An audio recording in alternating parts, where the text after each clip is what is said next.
Shema Yisrael, Adonai Eloheinu, Adonai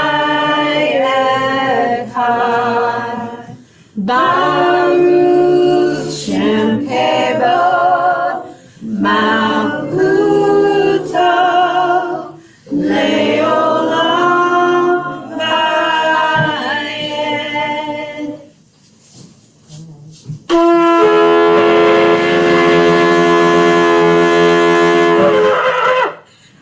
Hallelujah. Guys, listen. When these shofars are blowing and the drums are sounding, what's happening up in the kingdom? What is Yahsek? It gets his attention, doesn't he? He's like, what's that noise going on down What are there? they doing? What in the world is going on down there? Loud little. He's like, somebody needs help. We're gonna read Deuteronomy 6. And so we are going to read the Shema, which is Deuteronomy. And Kent, do you need a scripture? Oh, good. You can look on me. So we are on page 192. And we're starting 193, and we're starting in verse 4. Are y'all ready? Hear, O Israel, Yahweh our Elohim, Yahweh is one. And you shall love Yahweh your Elohim with all of your heart, and with all your being, and with all of your might. And these words which I am commanding you today shall be in your heart, and you shall impress them upon your children, and shall speak of them when you sit in your house, and when you walk by the way, and when you lie down, and when you rise up. And you shall bind them as a sign upon your hands, and they shall be as frontlets between your eyes. And you shall write them on the doorposts of your house and on your gates. And it shall be when Yahweh your Elohim brings you into the land in which he swore to your fathers, to Abraham, to Yishak, and to Yaakov, to give you great and good cities which you did not build, and houses filled with all kinds of goods which you did not fill, and wells dug which you did not dig, vineyards and olive trees which you did not plant, and you shall eat and be satisfied. Be on guard, lest you forget Yahweh, who brought you out of the land of Mitzrayim, from the house of bondage. Fear Yahweh your Elohim, and serve him, and swear by his name. Amen and amen. And guys, y'all only get one more opportunity to hear the beautiful blowing of the shofars from our great shofar blaster. So I'm going to move back.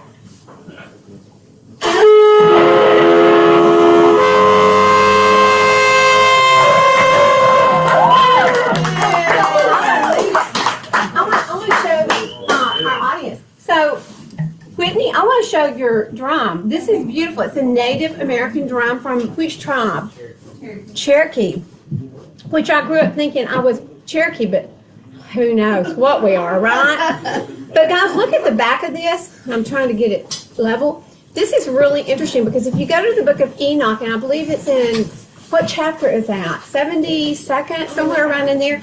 You see the circle of the calendar. And guys, listen, this is so cool because this in the center, let me turn it like this. This is the Tav. When Yahusha said, I am the Aleph to the Tav, I'm the beginning to the end. He's the very beginning of the Aleph Bet, all the way to the end. And this is the Paleo Tav. He's the first and the last. He wasn't the Alpha and Omega. He wasn't Greek, was he? No, they interpreted it into Greek, but he was saying, I'm the Aleph to the Tav. And this is beautiful because it is the Tav. But what's amazing is he's also everything in between. And every single letter of the Aleph Bet in Hebrew has got deep, deep meaning. And even the Tav means a sign. And guess what else it means? The covenant. And what else? A mark. A mark. I know the olive is on the front of that. No. The drum head.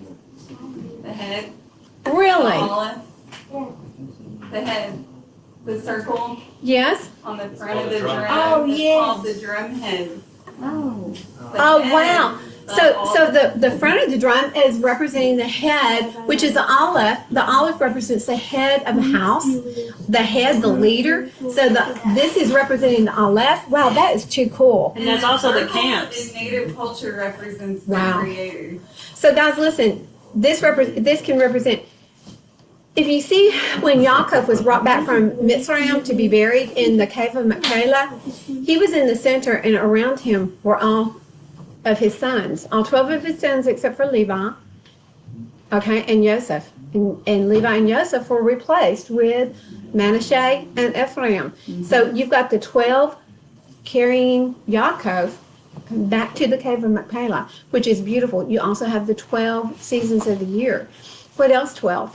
No, you have the camps, you have the 12 tribes. 12 camps. The 4 Wow. divisions, and then the 3 and the 4. You have the 12 gates. Yeah. You got the 12 gates into the kingdom. You also have in the camp, if this were the temple, the tabernacle, Yeah. around it you have all of the tribes camp. And it's exactly, and the priest in the center. Wow. And they would really be to the, is it the north side or the west? I can't remember that. I think it's on the north end would be the Moshe, and then all around there are the rest of the priests, and then all of the tribes. It's beautiful. So thank you so much for bringing it. And what a beautiful sound. Isn't that beautiful? Thank you so much, Whitney. This is gorgeous. And when you do the second portion, I'd like you to maybe go a little bit deeper because I didn't hardly. Hey, what is today? Shabbat. What did we not say? Shabbat Shalom. And welcome to the way of truth. What? Through Torah. Thank you so much, Grant. You and I are going to talk after class. Grant Cephas. Grant and I are going to go outside. So, guys, listen. Was that a really good Shabbat Shalom? I think we could do better. Okay, well, let's try. Shabbat Shalom! And welcome to the Way of Truth through Torah. And we are here, and we are going to have fun today because this is a really deep Torah portion. It is all about what? Talk to me. What is it all about today? Generations. The generations. That's what toldot means, the generations. But isn't it strange that it starts out with Yishak's generations, and he didn't have any kids? And it says, and Rebecca was barren. Rivka was barren. And let's go to Genesis. And then all the generations that come. Whoa. After that. So, guys, for all of you guys who are joining us, what we normally do now, instead of reading through the whole entire Torah portion, we are going through Yashar, the book of Yashar. But we're also talking about the really fascinating portions of the Torah portion. And so we've got the conception and the birth of Esau and Yaakov today. We have the death of Abraham. We have the selling of the birthright. And guys, listen, if you've never heard the story of the selling of the birthright, you're going to really have fun with this because I'm going to give you a little clue. When Esau, don't give him a clue, Misty said don't tell you anything. She is like such a party pooper. She's going to make you stay for the end. And listen, what did Esau sell his birthright for? A bowl of red lentil stew. And some what? Some beans. Some beans. Missy said, who loves beans enough to sell their birthright? Guys, back in this day and time, and listen, Yishak had a great deal of property. In fact, he was very, very successful. So back in this day and time, he had many, many sheep and cattle, and he had men working for him. Well, the right of the firstborn would receive all of this. He sold that. He sold it along with the cave of Machpelah. He sold everything that would have been his in the birthright. And we're going to see that there was a deed transferred on the cave of Machpelah. Ishak. Yishak had the sefer. And He it was wasn't the firstborn to Abraham. no I mean, Yishak. Isaac. No, Yeah, he was. Yaakov wasn't the firstborn to Yishak. I mean to Abraham. You're right. Yeah, he was the second. Yes. Was the second, but he was the But he was promised child. He was the child of the spiritual. wife. The older serving the younger. That's right. You must be a second born. I'm a firstborn. I am second. You are My too. father. He's the only one. So guys, listen. He sold his birthright. And Seth asked me a question yesterday. He said, so did that include the blessing It didn't. Uh-uh. And yesterday I was like, well, he sold his birthright. But listen, it did not include the blessing. The blessing was always given, listen to the firstborn, and the firstborn normally had a double portion in the blessing. It was usually way bigger, way better than the blessing for everyone else. And we'll see that because he thought he was blessing Esau, but he gave Isaac that blessing, and it was way better. And he had nothing to bless Esau with except you're going to serve your brother, right? Which was prophesied. Yes. So on this blessing, I'm going to ask a question because this was asked of me. Did Rachel really deceive her husband? Rachel, Ribka. Yeah, how about Rachel? How about the Rachel? What do you think about that? How about Ribka? Did Ribka actually deceive Yishak? Okay, and we're going to see why. Wait. Because she was told. Oh, okay, you got it. Okay. Yes. So we're going to see. So the big question is, if she didn't really deceive him, if there wasn't a lie told, why? Why? So you didn't let me tell my side. I'm not I going got it. to. Yeah, we just had turnabout fair play. Yeah, Tat. That's right there, Tat. Okay, what does anyone who wants to bring up anything that they want to talk about in this Torah portion? I thought it was really interesting what his name means, Yaakov's name. He'll Go It ahead. means to supplant or replace, supersede. Okay, but in the Hill scriptures, grabber. what we see is that they called him the hill grabber. Yeah. But maybe he's hill grabber because he's trying to pull back Esau so that he can pass by him. Because it is the supplanter is actually what the word means. Is the supplanter or the there was a to overthrow the overthrower. He's going to overthrow his brother.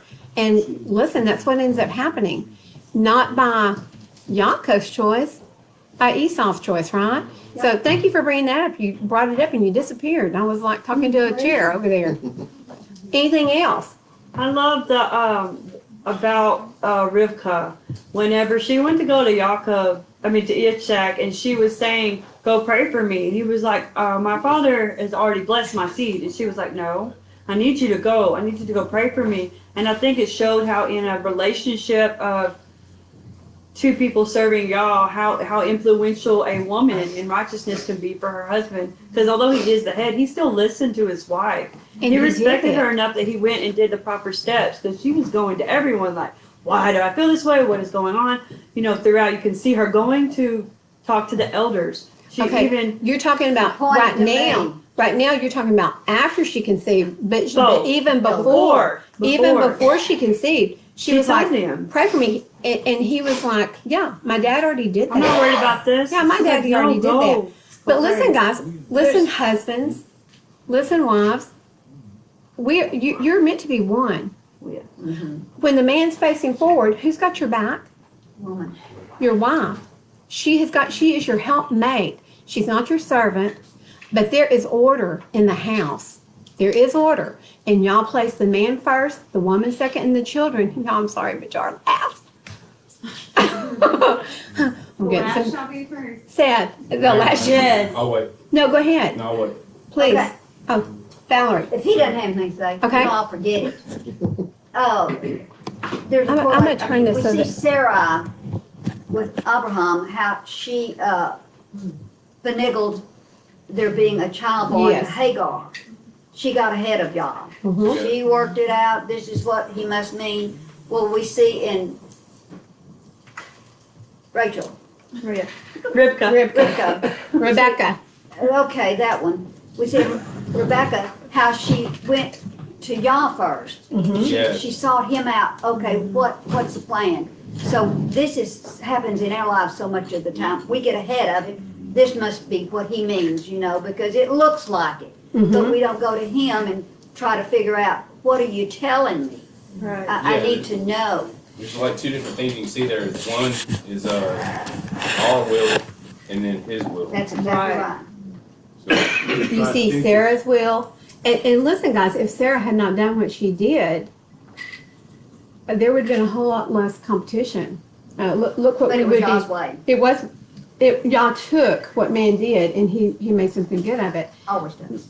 12 tribes, he blessed Ishmael just as he blessed Yishak. 12 tribes on both sides.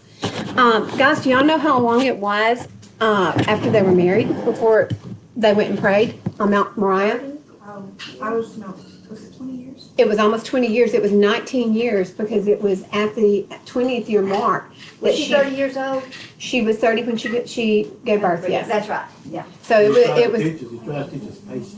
Right. that's a lot of patience. Listen, today in this instant world where you can, Push a button. Instant Let- gratification. well, what were we doing yesterday? Was it one of you guys in here? We were sitting there and we were talking about something. We were like, okay, Google it. I think it was you, Seth. We were talking about something and he said, well, let's just Google it.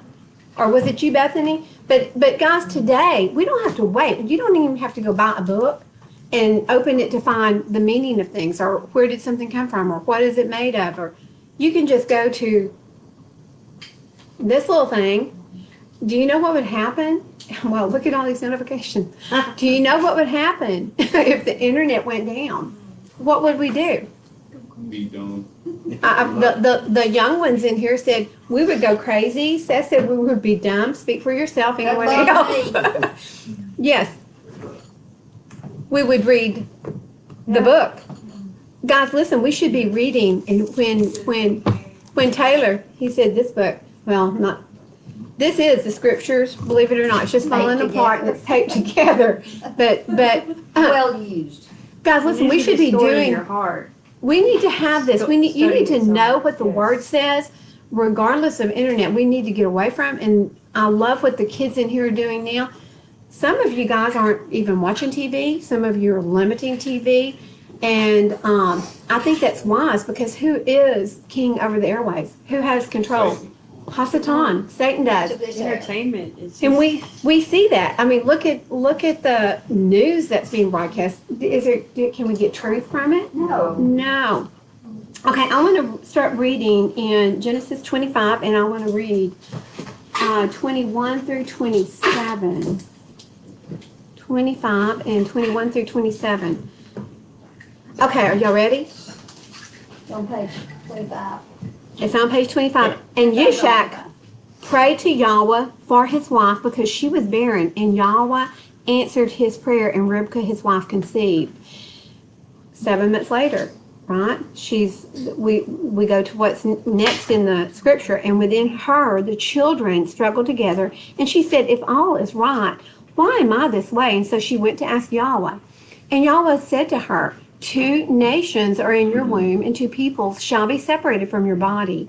And one people shall be stronger than the other, and the older serve the younger. And Valerie brought this up earlier. She's like, Yah told her in the beginning, the oldest is going to serve the younger. Was Yishak not listening to what Yah said at that point? Because he seemed to want to make things different, didn't he? Yeah. Yeah. And when the days were filled for her to give birth, and see, twins were in her, and the first came out red all over like a hairy garment, and so they called his name Esau. And afterward his brother came out with his hand holding on to Esau's heel, so his name was called Yaakov. And Yishak was 60 years old when she bore them, and Ribkah was 30 years old. So we've got their times here. I want us to look a little bit closer at Yasher, and I want you to see the rest of the story, okay? Go to Yasher, and we're going to be in chapter 25, and we are starting with 28. Would you like to read? What?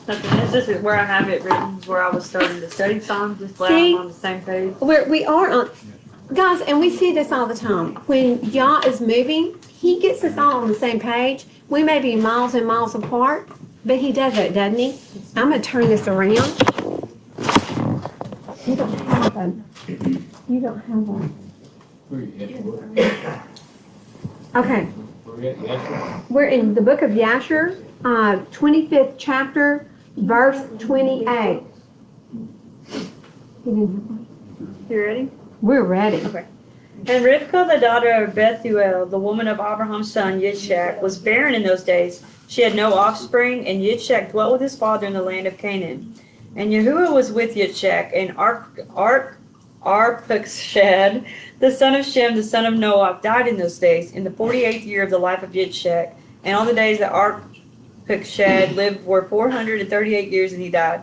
And in the 59th year of the life of Yitzchak, the son of Abraham, Rivkah his woman was still barren in those days. And Rivkah said unto Yitzchak, Truly I have heard, my Adonai, that your mother Sarah was barren in her days until my Adonai Abraham, your father, prayed for her and she conceived by him. Now therefore stand up, pray you also to Elohim, and he will hear your prayer and remember us through his mercies. And Yitzchak answered his woman Rivkah, saying, Abraham has already prayed for me to Elohim, to multiply his seed. Now therefore this barrenness must proceed to us from you. Ooh, okay, hold on just a second. Why would he say this? What happened with his dad and Sarah? The barrenness came from her, from Sarah. So he Well, said, and the barrenness did come from her, actually, because her brothers had blessed her, thank you. which is why y'all wasn't going to allow her to have children until they were putting forth the effort to. Okay, was it truly a blessing No, it that was- they said to her, may you go, they were being kind of facetious, may you Blessing of the go wicked and is a may curse. you produce nations and kings Yes. and just multitudes. They were being a little bit hateful, weren't Right. they? Because we have to look at Laban.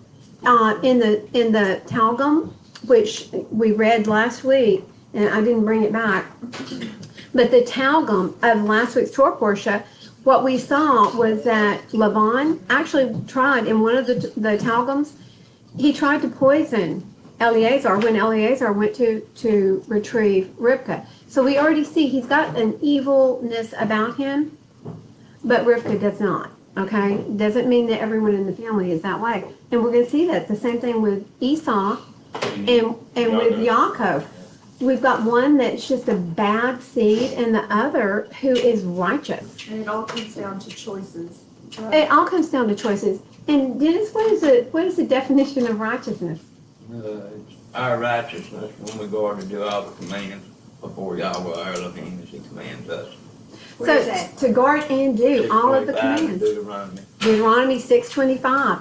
So we understand what the term of righteousness is, and Rivkah was considered righteous. Yes, ma'am. And you know that word guard is not seer or not sar, and it's like the root word of the word Nazarite. Uh-huh. I did not know that. I did not know that guard was the root word of, so the Nazarite or the Nazarim, we are to guard to do. Wow. I like that. And Et is, so Nazareth is the olive in the top, the word Et. Wow.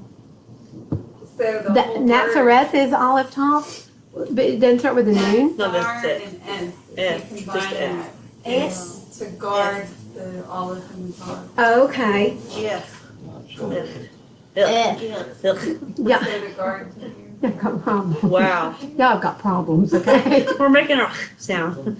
Y'all are trying. So for our live streamers here, we're getting ready to start learning the paleo, and with that, we're learning the Hebrew. So they're practicing on y'all, on you live streamers. Okay, keep going. And Rivkah said unto him, But arise now you also and pray, that Yahuwah may hear your prayer and grant me children. And Yitzchak hearkened to the words of his woman. And Yitzchak and his woman rose up and went to the land of Moriah to pray there and to seek Yahuwah. And when they had reached that place, Yitzchak stood up and prayed to Yahuwah on account of his woman, because she was barren. And Yitzchak said, O Yahuwah, Elohim of heaven and earth, whose goodness and mercies fill the earth. You who did take my father from his father's house and from his birthplace, and did bring him unto this land, and did say unto him, To your seed will I give the land. And you did promise him, and did declare unto him, I will multiply your seed as the stars of heaven, and as the sand of the sea. Now may your words be verified which you did speak unto my father. For you are Yahuwah Eloheinu. Our eyes are toward you to give us seed of men, as you did promise us. For you are Yahuwah Eloheinu, and our eyes are directed toward you only. Guys, is that the most beautiful prayer? What was Yitzchak doing? He was reminding him of his words, Yes, like we He's see like- other people. he's like, you are the Elohim of the heaven and the earth, whose goodness, I mean, you're nothing but good and you're exalted, but this is what you promised my father. And look, we're barren. We have no children. And so he's reminding him. So guys, listen. What would that do for Ribka when she sees her husband praying this beautiful prayer and then Yah answers it?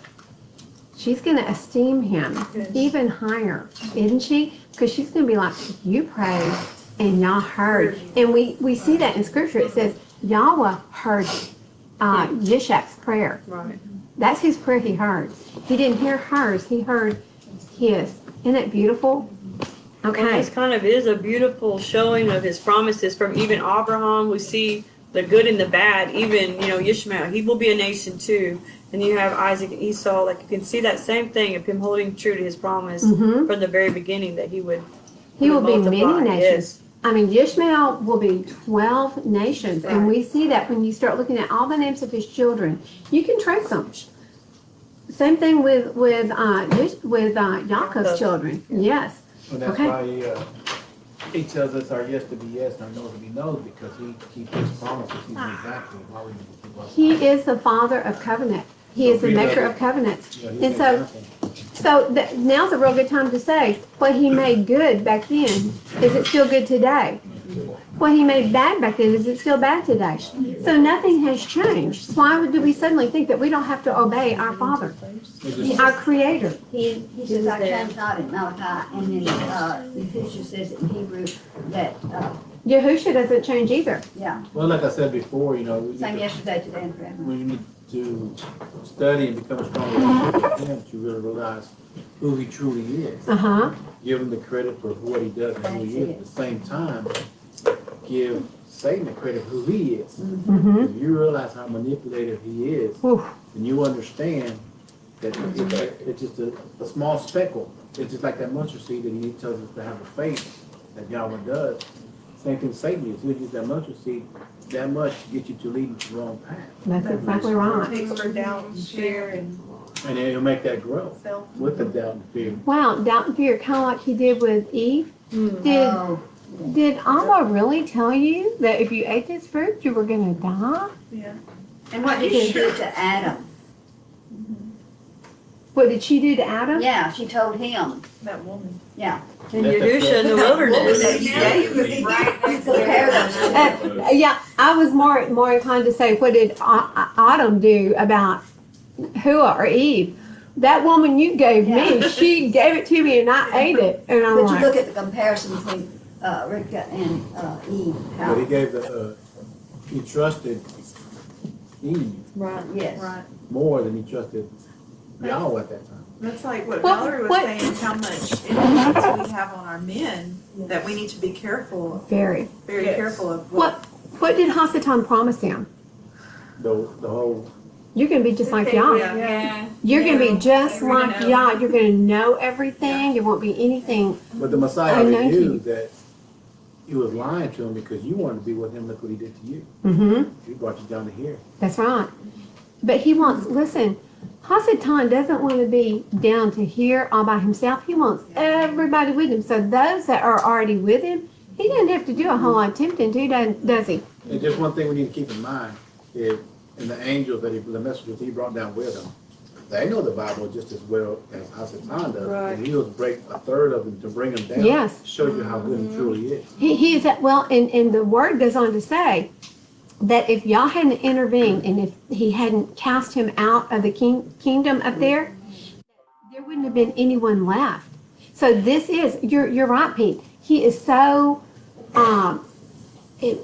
what would you say? Persuasive. Persuasive. Thank you. That's a word that was right on the tip of my tongue. He is so persuasive that literally he talked a third of the angels into coming down to him. And what did we see in the book of Adam and Hua? He said, I don't even get what I promised them. He said, I don't even trust what I say. He said, all of the angels who followed me down, they didn't get what I promised them. But even goes to show you that he allowed the angels to do their own will. Yeah. Let And them choose. well, does he still do that today? Yes, he does. He does. And what happens? We choose poorly. Yes. Okay. Well, Hasatan is so subtle and so cunning and is such an imitator that we have to be so careful if we're not walking in the Spirit and having that Spirit to say, That's the key It's thing walking right in the there. Spirit, but I'm gonna tell you something. Can you walk in the Spirit if you don't have no. the Word in you? So Because you that is have, this is, if it doesn't line up with what's in here, and I'm gonna say even the book of Yasher, we have to test every spirit, every book that we read, every thing that we use I think in studying. We have to compare it to the canonized scriptures, and if it doesn't line up, then we get rid of it. It's not gonna be used in this class. If a doctrine doesn't line up, what do? We get rid of it. I think in 1 Corinthians, I came across that verse where it says, once you have the Holy Spirit, the set apart Spirit in you, it's going to make you want to go. That's exactly. He will guide you and he will direct you and he will remind you of what you've read. That's what it says. The Spirit will remind you of what you've already studied. So if you haven't already studied, he can't remind you of anything because you don't know it. And people will say, how do you know that you have the Holy Spirit? Galatians 5:22 is very, very definitive of that. There's 9 characteristics, and you're going to have those. You're going Well, to I have mean, you're those. going to have Your the fruits will be you're known. walking, The you're going to be fruit, walking like the Messiah walked. You will. That's how you're going to do it. That's it. Yeah, With the Spirit, you begin to Judge them by their fruit. yes. judge them by their fruits. The one thing that I want to iterate is what Val says. He's going to imitate Light. Very light. much. I mean, right there. I mean, you'd be surprised. There ain't that much difference. What does he call himself? Messenger of light?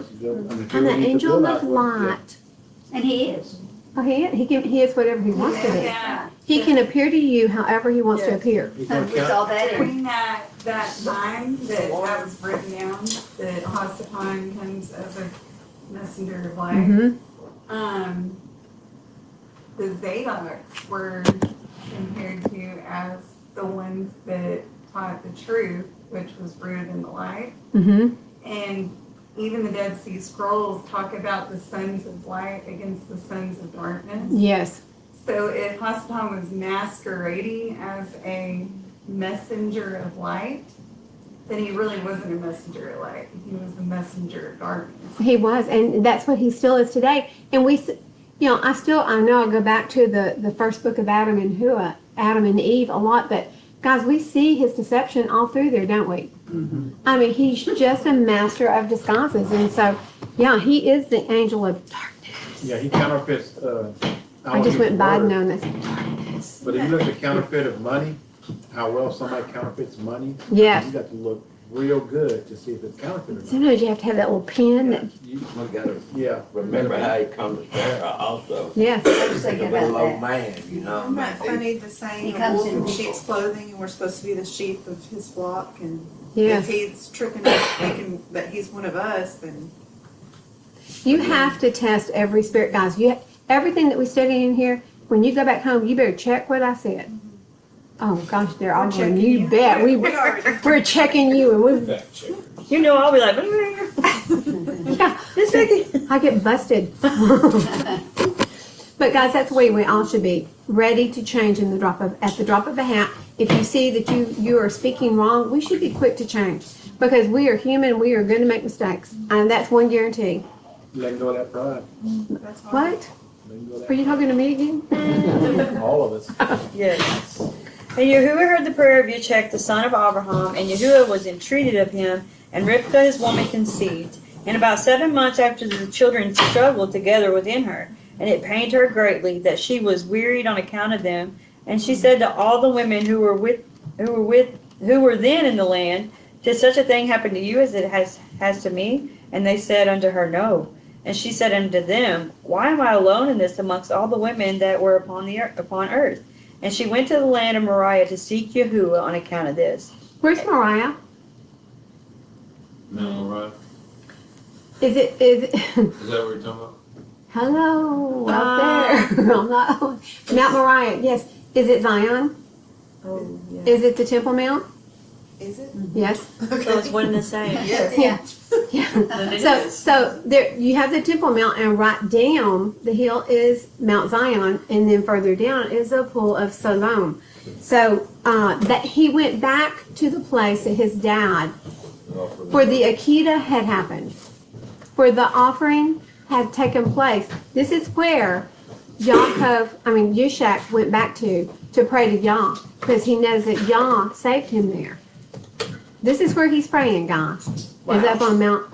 And so that's where he said this prayer. Guess what? This is where Ribka goes back to. She's like, I'm going back up there and I'm talking to Yahweh because he gave me these babies. He heard my husband. He answered our prayer, but there's something wrong here because look at my stomach. There's some fighting going on. And I was listening to the Assembly of the Called Out Yes. Believers. And Isaac said that, and it must be in the Talmud somewhere, but he said that when Rivka would walk by a temple, the temple, that the baby would just bounce around, that it was Jacob that was jumping around. He was like, I want to get out. I want to do Yah's work. But when they would walk by a pagan temple, that Esau was like, yeah, this is for me. I want out. Now, I don't know how they knew that. It's a spirit. It's a spirit. But Isaac was mentioning that, and I thought that is really interesting. So there was some activity in the belly when she went by both places. Well, that would explain the struggle that she was feeling within. The light and dark in the same place. Good and bad. All fighting against each other. Yes, in the womb. That's right. Yeah. Wow. So that kind of lines up That's with what. really interesting when you think about that. Yes. Because, even then they had a choice. Well, and wow. Well, and it's still part of the bad seed that came in. And we see that it came in from where? Noah's. From Rivka's side. Oh, I'm thinking all the way back to. From Rivka's side. It came in from this side of the family. Okay. I was just wanting to make sure everybody knew where Mount Moriah was and everything that's taking place up there. Got off on something else. Keep going. What verse do you I'm want? in half of verse 10. Okay. And she went to Shem and Eber, is that right? Eber or Eber? Eber. Eber his son, to make inquiries of them in this matter, and that they should seek Yahuwah in this thing respecting her. And she also asked Abraham to seek and inquire of Yahuwah about all that had befallen her. And they all inquired of Yahuwah concerning this matter, and they brought her word from Yahuwah and told her, 2 children are in your womb, and 2 nations shall rise from them. And one nation shall be stronger than the other, and the greater shall serve the younger. And when her days to be delivered were completed, she knelt down, and behold, there were twins in her womb, as Yahuwah had spoken to her. And the first came out red all over, like a hairy garment. And all the people of the land called his name Esau, but saying that this one was made complete from the womb. And after that came his brother, and his hand took a hold of Esau's heel. Therefore they called the name Jacob. And Yitzchak, the son of Abraham, was 60 years old when he begot them. And the boys grew up to their 15th year, and they came amongst the society of men. Esau was a designing and deceitful man, and an expert hunter in the field. And Jacob was a man perfect and wise, dwelling in tents, feeding flocks, and learning the instructions of Yahuwah and the commands of his father and mother. And Yitzchak, the children of his household, dwelt with his father Abraham in the land of Canaan, as Elohim had commanded them. And Okay, that is perfect. Yes, So guys, look at 25:28 in the Scriptures Bible. And What's that? 25:28 and page Grant, would you read that for me?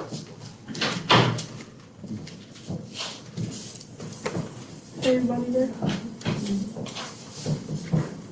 And Yitzchak loved Esau because he ate of his wild game, but Rivka loved Jacob Wow. Why did Yishak love Esau? because he ate of his wild game. Wow. What is that old saying? The way to a man's man's heart is through his his stomach. stomach. Well, guys, listen. As Yishak got older, he became very hard to see, and we'll see this later. His eyesight became very dull. That is very. It's like spiritually, he was blinded. Okay, because he's looking at the physical. My son Esau, but you're also going to see in a little bit that Esau is the one that stayed and spent so much time with Daddy, because Yaakov, where's Yaakov? he's learning. Where did he go? He's learning. He spends, the first time he goes, to Shem's house, and Shem has a yeshiva, which is a school of learning Torah. The first time that he went and stayed with Shem, who is also what? Who is Shem? Noah's son. He was Noah's son. He's a Zadok priest, a Melchizedek. He's a Melchizedek. He is the Melchizedek. This is who Shem is. Wait, did she answer that from downstairs? Yes. She has got the best ears. Let's talk about her. See if she can hear. So we're going to get into all this, which just to me makes this amazing. But before we go there, I want to go to Jubilees 19. And I want you to see something that is really pretty cool. Thank you, Bethany. Jubilees 19, and we're going to be looking at verse 15. Well, let's go ahead and start in 13. Hello. Welcome to the call. Okay. 13. And in the 6th week, in the 2nd year thereof, Rivkah bore to Yishak 2 sons, Yaakov and Esau. And Yaakov was a smooth and upright man, and Esau was fierce, a man of the field, and hairy. And Yaakov dwelt in tents. And the youth grew, and Yaakov learned to write, but Esau did not learn, for he was a man of the field and a hunter, and he learned war, and all his deeds were fierce. It's giving a really good visual of who he is. He's a man. He's- He's a hairy man. He's a big, hairy, mean man. He's like, and he's red. And Abraham, this is the reason I want you to look at this. Abraham loved Yaakov, but Yishak loved Esau. And Abraham saw the deeds of Esau, and he knew that in Yaakov should his name and seed be called. What is he saying here? He knew that The father's will, he's gonna bless Yaakov and not Esau. he did. He's like, my name, my seed is going on through Yaakov and not through Esau, because he saw what? Evil. The fruit.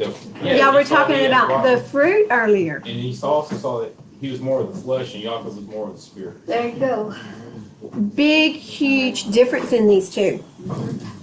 So Abraham saw the deeds of Esau, and he knew that in Yaakov should his name and seed be called, and he called Rivkah. And listen, I want everybody to listen to this, because this is really important to what we're studying today.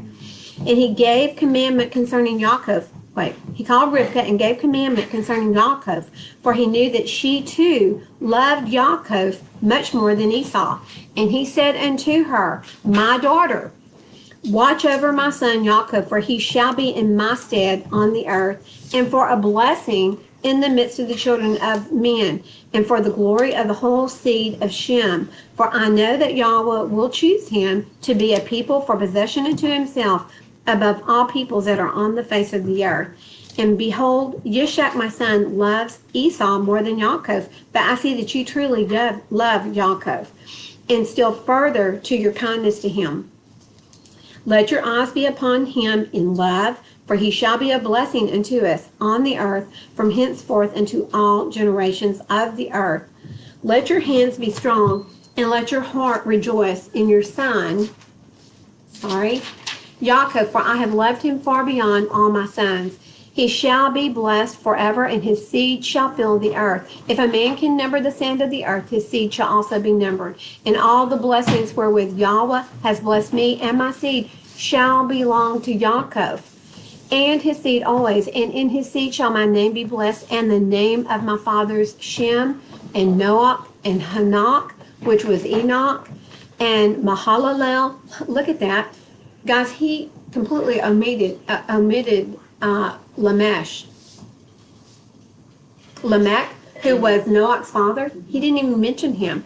Mahalalel and Enosh and Sheth and Adam. And these shall serve to lay the foundations of the heaven, and to strengthen the earth, and to renew all the luminaries which are in the expanse. May Yahweh, down in 27, Yaakov, my Yakid, and Yakid means my beloved son, whom my soul loves. May Elohim bless you from above the expanse, and may he give you all the blessings herewith, And he blessed Adam and Hanok and Noah and Shem and all the things of which he told me, and all the things which he promised to give me, may he cause to cleave to you. He's talking to Yaakov. Cleave to you and to your seed forever, according to the days of heaven above the earth. And the Ruach of Mastema shall not rule over you or over your seed, to turn you from Yahweh, who is your Elohim, from henceforth forever. I was making sure, let's see. 31. He was trying, in 31, and Rivkah loved Yaakov with all her heart and with all her soul, very much more than Esau, but Yishak loved Esau. So guys, listen, what he's telling Rivkah, he didn't tell this to Yishak, because Yishak would not hear it. Exactly. Yes, because there wasn't. Because he's a man, right? Evil. Right. Oh, I'm sorry, that wasn't. But that right there goes to show you that they weren't communicating, because he wasn't gonna. Maybe pride was in the way, and he didn't want to hear it from his wife. Well, and it may have been at this point that Yishak, along with losing his spiritual sight, had lost his spiritual wisdom And that happens. as well. And it can happen. He was older, so he spoke to his wife, Rivkah, who already loved and had a heart for Yaakov, but he's making her understand, this boy is going to continue on with my seed. You make sure that he gets the blessing from his daddy, okay? Completely changes everything when you see the story about how Rivkah helped deceive Yishak. No.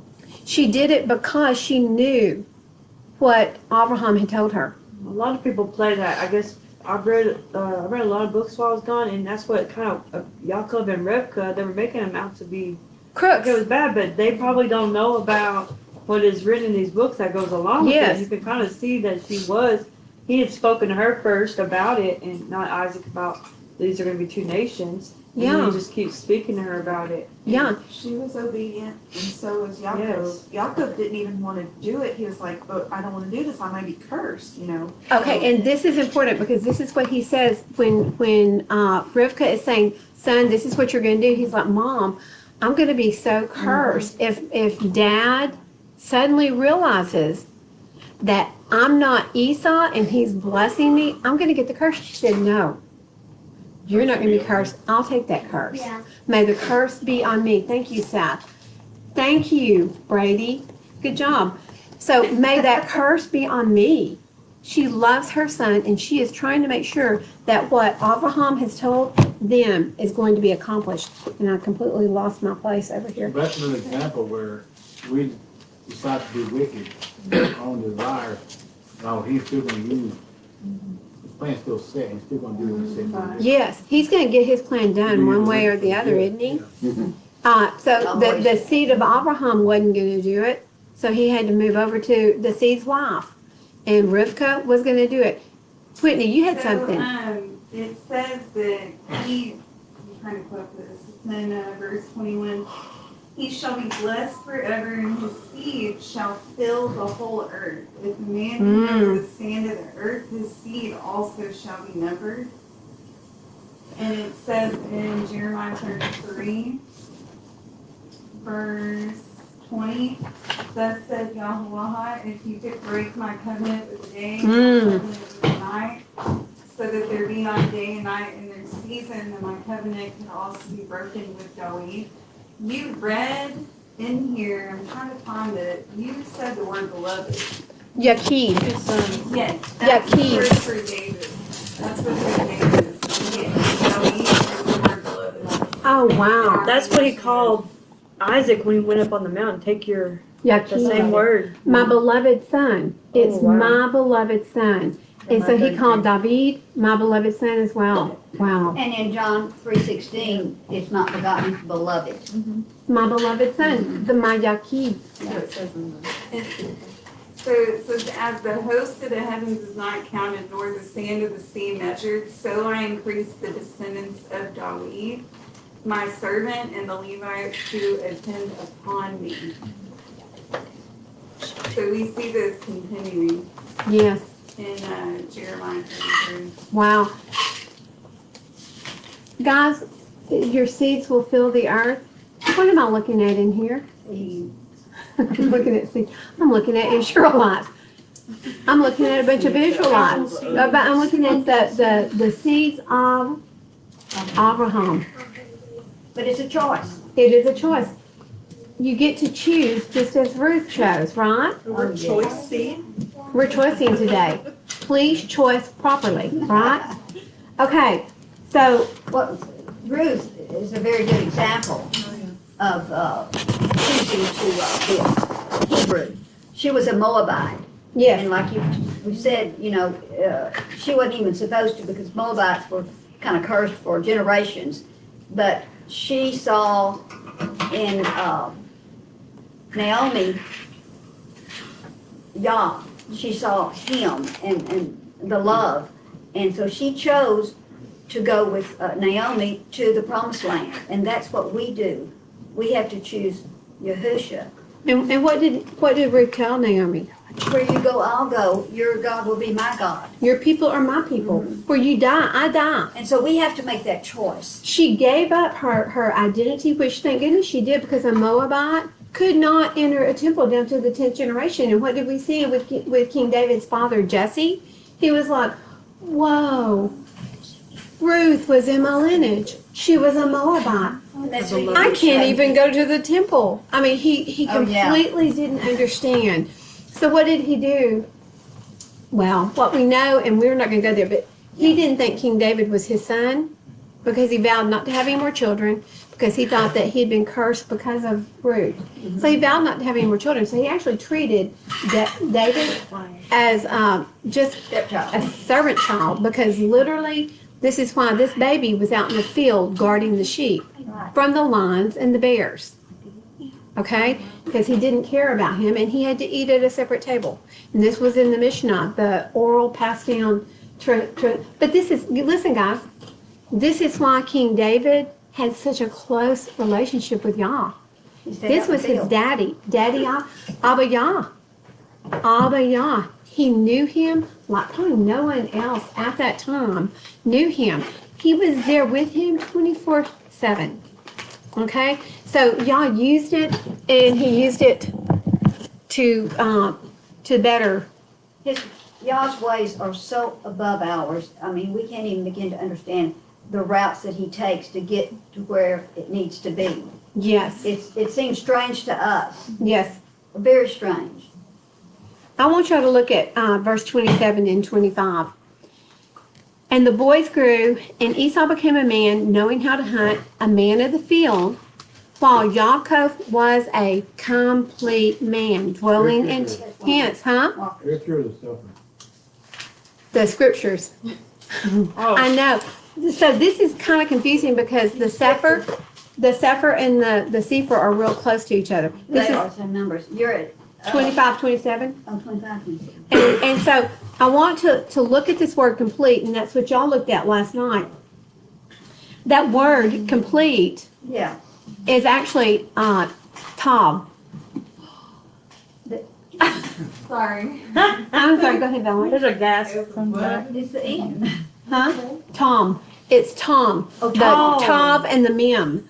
So the Tav shows a sign, a covenant. The Mem is nations. He's complete though. Where's that from? It is verse 27. It's on page Oh. 25. 27. Yaakov was a complete man. He was fully rounded, and we're going to see why he was fully rounded. But he is a sign. He's a what else is that word right there? He's a mark. He could be a mark, a sign, a covenant. And water stands for nations. It could stand for chaos. It could stand for perfect. He was perfect. Yeah, that's what I thought. Complete and perfect. So that word Tom is complete and perfect. And guys, what's cool is that when we get into really learning the language, it's going to bring such understanding to scriptures. Everybody's like, we're so hungry. We're such a hungry group, aren't we? I like your shirt, Dennis. I meant to tell you that earlier. Well, I've been complimented so many times on it. Good. I like your shirt, Dennis. Oh, it's See? Adidas. 'Tis the season. 'Tis the season. Okay, Yeah, it I is. now want to look at verse 29. We're in the Sefer. I'm not in the Sefer. I lied to you. We are in the scriptures. She doesn't know where we I are. tried to Right. trick you. Okay. You got us. Okay. And Yaakov cooked a stew. Yum. And Esau came in from the field, and he was weary. And Esau said to Yaakov, "Please feed me with that same red stew, for I am weary." And that is why his name is called Edom. But Yaakov said, "Sell me your birthright today." And Esau said, "Look, I'm going to die, so why should I have a birthright?" Then Yaakov said, "Swear to me today." And he swore to him and sold his birthright to Yaakov. And then Yaakov gave him bread and stew of lentils. And that's what I cooked for y'all today. Red lentil stew. We're going to see. Were the lentils worth selling off birthrights, right? What do y'all think? They're like, no way.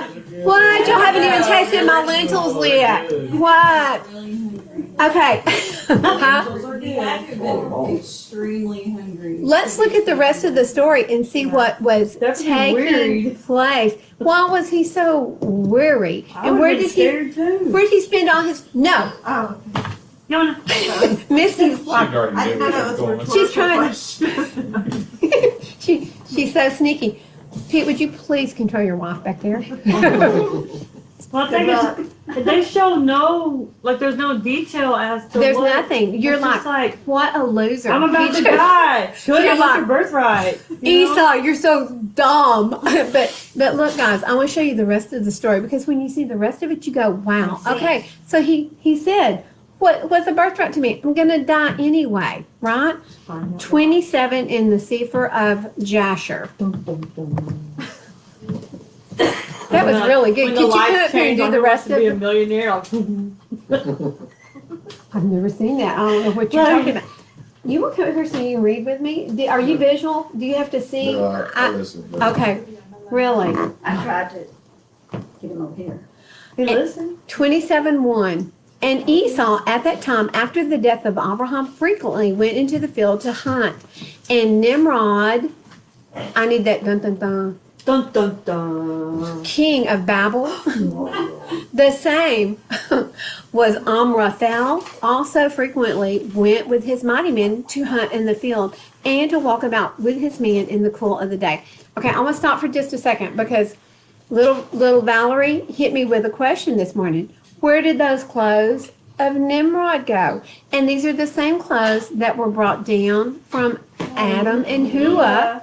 And Adam and Hua passed them down through the lineage. Noah took them onto the ark. When he took them onto the ark, when everybody split and went all, I'm in the middle of something. I'll get to it in a second, Teddy. So, and when everybody left the ark, who stole the garment? Damn. Ham. And Ham, he gave them not to Cush. Ham, he's not kosher. Ham did not give the garments to Cush. He gave them to Nimrod. Daddy. So Nimrod possessed these clothes. I mean, I'm going to push something a little bit further today. Ooh. I'm so excited. Okay, I'm going to stop the story right here. Ah. Okay, Okay. okay, wait. let me go back. What clothes do you think that Rivka dressed her son Yaakov in? Those. Those clothes. Really? They were, because when you look at Hava Motut, I'm gonna have to look that word up. I had it in here, but I have it in here somewhere, and I'll find it before we get there. So these were special clothes for special occasions. They were coveted They're clothes. powerful. They were a treasure. So listen, Esau did not have those clothes after he put 'em in split the from tent. them. He left them in here with his mom in her tent. Yes. Mama, guard my clothes for me. Okay, I will, son. Yaakov, I've got the perfect clothes for you to wear to the blessing that we're going to take from Esau. He got Esau's blessing because Yishak knew whose clothes those were. Okay? And you're going to hear whose clothes they were. Yes, You know why those clothes are so important? because they came from Adam? Y'all made them? They passed down the priestly garments. Yes, that's exactly what it was. They passed them down, so I wouldn't doubt it. Well- if that was a passage of, It was a sign of the priesthood for sure. So listen, I'm wondering if this same skin didn't get passed down to Elijah. I spent so much time this morning going through. Thank you, Valerie. I spent more time on this than I did our Torah portion, trying to trace Elijah's lineage. You couldn't trace it. He was a Tishabite. He lived in Tisha, close to Galilee, but I couldn't find his genealogy. But his cloak carried great power because Elisha What he passed down. took it. So where is it? I believe okay. So this is okay, I want to preface this with this. This is my thoughts and my opinion. I have nothing to back it. Okay, there's no backing, there's no scriptural backing for this, but you stirred I was like, oh my goodness. And so I was pouring through scriptures. And so this is something we're probably going to pour through some more. But it wouldn't be a surprise to me if we found it in the temple when they find the ark. I'm just saying. We've got artists at work over here. Okay, so let me continue with the story of Nimrod. Okay? What do you think? I'm excited. That makes me feel a little. I can see it. Okay. That's good. And Well, if it was that special to be passed down to there, there's something really oh, well, when Nimrod would put the clothes on, he had great power. right. And so what we didn't see, listen, I want to show you. That explains the battle that Dennis brought up last night that was happening with Isaac I'm fixing to take y'all. on a journey. I'm going to take Or y'all. Isaac. I hope I put Remember this in he there. said that he kept going back and forth, like, are you sure this is, are you sure, you know, he was kind of back and forth, they explained the tug of it. You know, the power in the garments and what fulfilling of his Well, will. he sounded, I mean, scripture tells us he sounded like Yaakov, Yeah. Yeah. but, What? and he kept questioning himself pretty much. Oh, when When he Yishak was like, giving him the birthright, you know, when he yeah, he said, this is the hands of Esau, but I hear the voice of Yaakov. Okay. I wanted to, well, that's not where I wanted to go. That's the fight over the cave of Machpelah. But in Jasher, I want y'all to see, though it sounds like Yaakov is not a man of that could fight. I want to tell you something. In one of the battles, he killed like 4 or 5 kings. And he was over 100 years old. He was like 120. He's out there battling with he his was a bow and mighty man. he was The a garments? he was a mighty man. And I'm one 120. he was I think he was 120. But listen, being able to fight and pursue at that age, did he have the garment on? And that's just a question. And there again, this is just something that I'm just brought up, okay? So it's not scriptural. Let's go on back to Yasher. And I'm in verse 3. And Nimrod was observing Esau all the days, for a jealousy was formed in the heart of Nimrod against Esau all the days. So Nimrod is actually watching Esau. He's like, this guy is pretty fierce. He's a hunter. I'm a little bit jealous of this young man. And on a certain day, Esau went into the field to hunt, and he found Nimrod walking in the wilderness with his 2 men. And all his mighty men and his people were with him in the wilderness, but they were moved at a distance from him. And they went from him in different directions to hunt. And Esau concealed himself for Nimrod, and he lurked for him in the wilderness. And Nimrod and his men that were with him did not know him. And Nimrod and his men frequently walked about in the field at the cool of the day to know where his men were hunting in the field. And Nimrod and 2 of his men that were with him came to the place where they were, when Esau suddenly started from his lurking place and drew his sword, and hastened, he ran to Nimrod, and he cut off his head. And Esau fought a desperate fight with the two men that were with Nimrod, and when they called out to him, Esau turned to them and smote them to death with his sword. And all the mighty men of Nimrod who had left him to go into the wilderness heard the cry at a distance, and they knew the voices of these two men, and they ran to know the cause of it. And when they found their king and the two men that were with him lying dead in the wilderness, and when Esau saw the mighty men of Nimrod coming at a distance, he fled and thereby escaped. And Esau took the valuable garments of Nimrod, which Nimrod's father had bequeathed to Nimrod, and with which Nimrod prevailed over the whole land. Do you hear that? They gave Nimrod power to prevail over the whole land. Yes, ma'am. Didn't Isaac say something in the Assembly of God Believers about how Nimrod was watching Esau because it was prophesied that Abraham's seed. Oh, wait, cut off the head. Yeah. Okay, that makes sense because we're going to It's like, see I'm watching this guy because. at Avram's birth, y'all remember that Yep. the wise men saw the star run across the sky and it ate up four. Wow, and that's pretty cool. That does make sense. That is pretty cool because Yeah. it was Yaakov who killed the four kings. That was very prophetic, and I just put that together. Yeah, that would make sense. Yeah, but they said that he's going to eat up all the nations. So that makes sense why Nimrod. I didn't hear that part. I didn't get to hear all of I that. didn't say that. So that is really wow. So that's why Nimrod's watching him because he's more fierce than Yaakov. But it was Yaakov who killed all the kings. But he did get him. What's interesting is, do y'all know how Esau dies? I'm not going to tell you. Okay, 11. You're going to have to wait. You're going to have to wait for the rest of the story.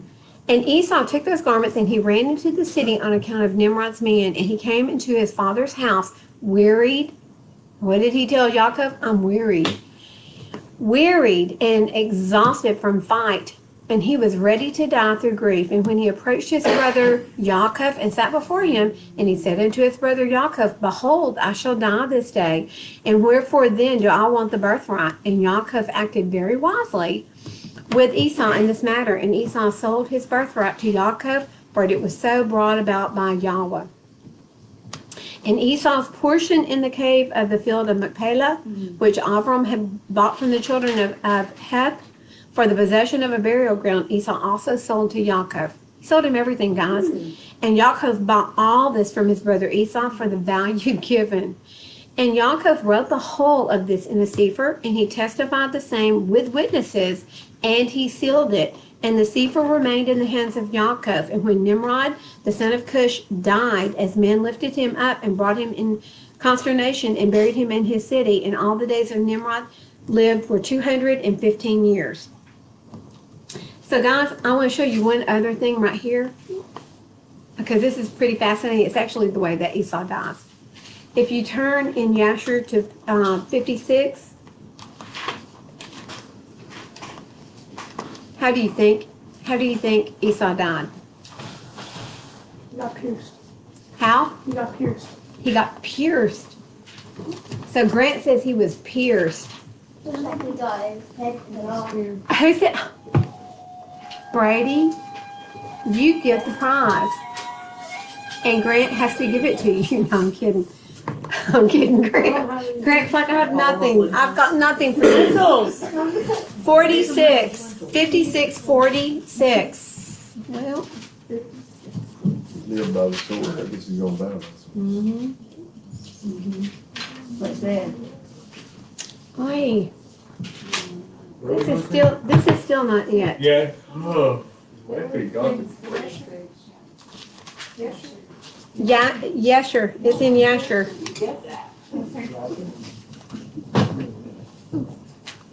Okay, I've got to find this because you got to see it.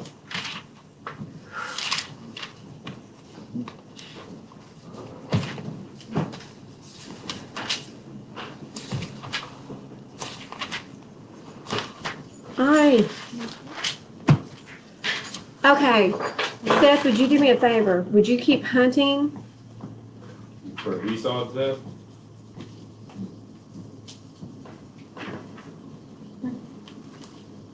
Well, it's gotta be right here. Oh, here it is. It's 49. What did I put? I don't know what I put. And Joseph and his brothers brought their father Yaakov from that place, and they went to Hebron to bury Yaakov in the cave by his fathers. And they came unto Kiriath Arba to the cave, and as they came, Esau stood with his sons against Joseph and his brethren as a hindrance in the cave. Guess why? He's like, this is my cave. I was the firstborn. His brother's dead. Does he think that the Sefer is still around? Okay, listen. Yaakov shall not be buried therein, for it belongs to us and to our father. And Joseph and his brethren heard the words of Esau's sons, and they were exceedingly wroth. And Joseph approached unto Esau, saying, what is this thing which they have spoken? Surely my father Yaakov bought it from you for the great riches after the death of Yishak. Now 25 years ago, and also all the land of Canaan he bought from you and from your sons and your seed after you. And Yaakov bought it for his sons and his seed after him for an inheritance forever. Listen, guys, besides buying it for a bowl of stew, he also came back and paid him monies for all this. Did y'all know that? He paid twice for all this land. And Esau answered, saying, you speak falsely and you utter lies, for I sold not anything belonging to me in all this land. As you say, neither did my brother Yaakov buy anything belonging to me. And let's go down here in verse 57. And Joseph called unto Naphtali his brother and said, hasten quickly. Who was the fastest one of all of Yaakov's brothers? Naphtali, like a deer. And that's what his flag showed. Wasn't it a deer? He was a runner. And he said, hasten quickly, stay not, and run, I pray you, to Mitzrayim, and bring all the records, the record of the purchase, the sealed record, and the open record, and also all the first records in which all the transactions of the birthright are written.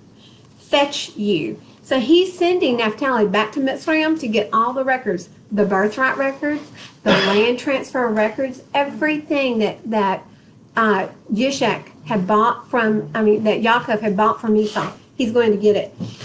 And when Esau saw that Naphtali had gone to fetch the records, he and his sons increased their resistance against the cave, and Esau and all his people rose up against Joseph and his brethren to battle.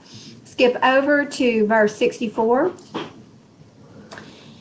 And this is a deaf and mute, I think he's like a grandson of Yaakov, and he asked, saying, why do you not bury the dead, and what is this great consternation? And they answered him the words of Esau and his sons. And he ran to Esau in the midst of the battle, and he slew Esau with the sword, and he cut off his head. And it sprang to a distance, and Esau fell amongst the people. So he killed Esau right there. In fact, when the people of Esau, all of his descendants, gathered his body, they forgot to get the head in all the confusion, and they carried him back and buried him without his head. So, Where's guys, his head? his head is buried there in Seir. So, guys, listen. Do y'all know who Esau is? He's Edom, but who is Edom? He ends up being the Palestinians and Rome. Did y'all know that? It's also Amalek. Well, Esau's grandson was Amalek. So, yeah, Amalek will always be like a burr in the side of Israel.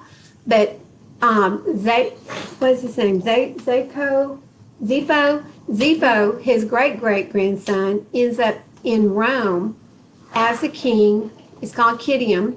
And Isn't that interesting? And so that's where his seed is. So look at the end times. The seed of Esau. And this is the guy that was taking the garment. Yes. He took the, now, see, it would be interesting to find out, but if Rivka used the Esau's garments on Yaakov, it never went back to Esau's family. I think it was carried on. I think it carried on from Yaakov. I think it went down I through. think it would stay in the hands of someone that is, But Zepho is definitely, Rome is Esau. Edom. Well, it explains the path, because in that lineage, it's all still going back to that same we're still paying for the things of our forefathers, right? And so they're probably still have that thing against his people, against the children of Israel from that moment, and it's probably been handed down. And we know that they did because Right. they changed everything. You were saying the seed comes back again. Isn't that in Revelation about the guys with the arrows and all that? Something. Never mind. I'll come back to you. You sure? What were you gonna, what was the thought? Well, because it talks about them in. I think it was Isaac. I was actually watching. And it was talking about the huntsmen that were going to come at the end time, and it was Ishmael and that group of people again in the end. Like it's still showing them coming back towards his people, his chosen. It could be Israel. Nimrod's people. It could be Esau's people. Esau's Yeah. people. Yeah. It may be Ishmael that it was kind of pointing back to. Well, what he was talking about is how it referred to Ishmael as a mighty bow hunter and Esau as a mighty bow hunter, Yes. and they end up becoming great nations themselves. Wow. Okay. Bow hunter, that was the word. Because Isaiah 63 talks about when Messiah comes, his garments are going to be drenched in blood and trampling down Eden like grapes. Ooh, And yikes. Abimelech will be no more. Amalek. Amalek, thank you. Because I did that yesterday. I did get y'all confused. Abimelech good. is good. He's Shem's son. Thank you, Yes. Valerie. Yeah. I didn't know it the other day. And there was a second Abimelech. It's Amalek.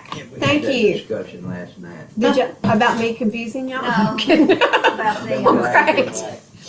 Okay, I want to read one more verse. It's in 16 because this is what Misty was talking about earlier. And the days that Nimrod reigned upon the people of the land were 185 years, and Nimrod died by the sword of Esau in shame and contempt, and the seed of Abraham caused his death as he had seen in his dream. And at the death of Nimrod, his kingdom became divided into many divisions, and all those parts that Nimrod reigned over were restored to the respective kings of the land, who recovered them after the death of Nimrod, and all the people of the house of Nimrod were for a long time enslaved to the other kings of the land. Okay. Now, I want us to look at these blessings, okay, that Yishak gave to Yaakov, because I looked up that last night, and blessing, one of them is the inheritance. The blessing or the, what's the other one?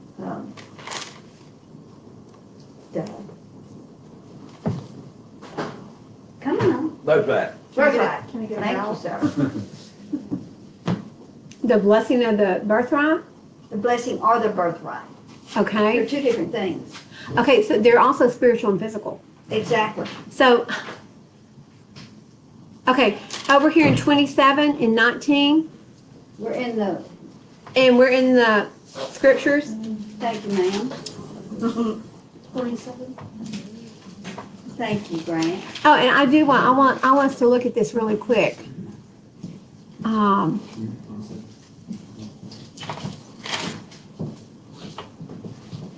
You said 27, 19, right? I did.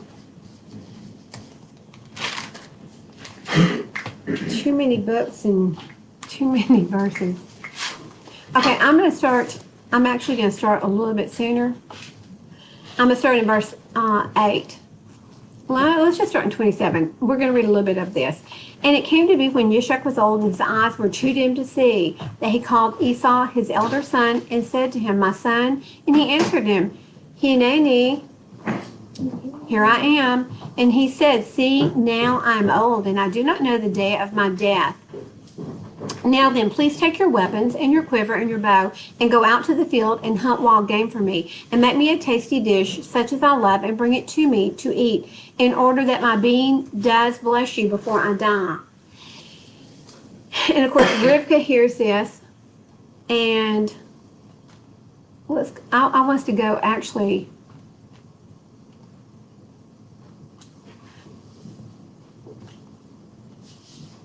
I want us to go down to the blessings. It's on the next page. It is on the next page. Thank you so much. And his father Yishak, I'm in 26. His father Yishak said to him, "Please come near and kiss me, my son."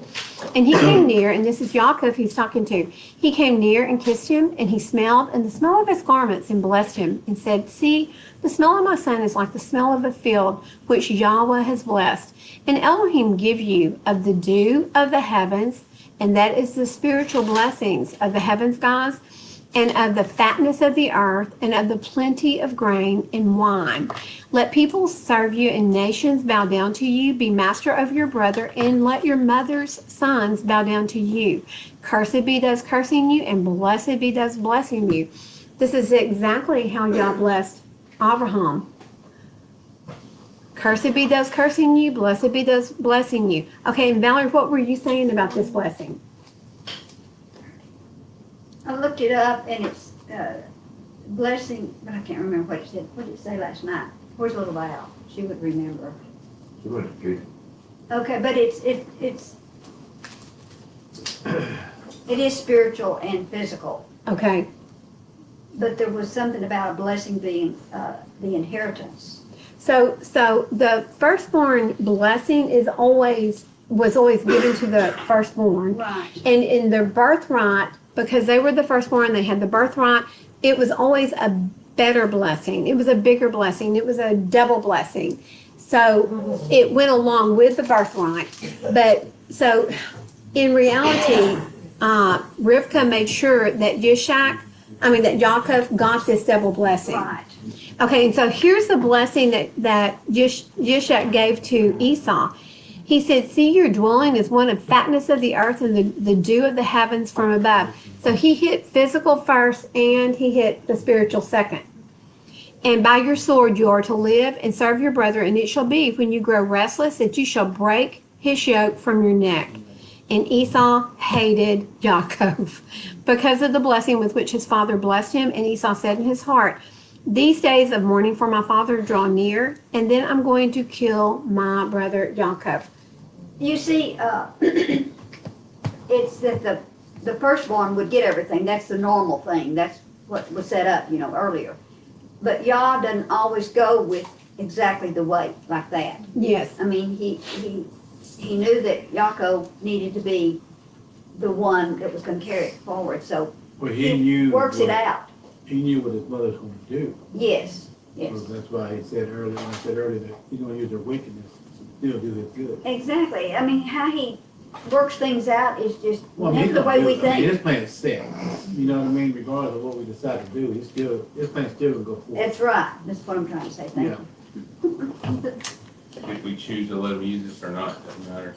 Well, if you choose to It's do gonna wicked, happen. I mean, you're going to do. I mean, He's gonna, his will's gonna. Yeah. if you want to take the bumpy road to get to the point where he wants us to get to, I mean, that's your choice. Or If he'll you want to use take the somebody smooth else. road, go ahead and continue to follow him, it's going to be smoother and more peaceful, enjoyable life. And that's it. Yeah. You don't have to have all the bumps and waves and all that like I've had in my 80 years. It'll be much I would say smoother. all of it. That's But right. I tell y'all, don't do it that way. 80-year-olds need smooth roads. No. Okay, guys, I want us to go. This old woman, years of experience. I want us to go to verse 16 of 28 in the Sefer. And for those of you who are with us, we're using the Et Sefer, which is by Dr. Stephen Pidgeon. And he has restored a lot of the books. We're in 28 in Yasher, Chapter 28, 28 of Yasher. Verse you have to be 16. specific with me. And we're going to be in verse 16. Okay. And when the days of the famine had passed away, Yahweh appeared to Yishak and said to him, now guys, this is right after Yishak has sold or has bought the birthright. Yishak and Yaakov. Yaakov bought the birthright from Esau. Yahweh appeared to Yishak and said to him, rise up, go forth from this place and return to your land, to the land of Canaan. And Yishak rose up and returned to Hebron, which is in the land of Canaan, he and all his all belonging to him, as Yahweh commanded him. And after this, Shalach, the son of Arpachshad,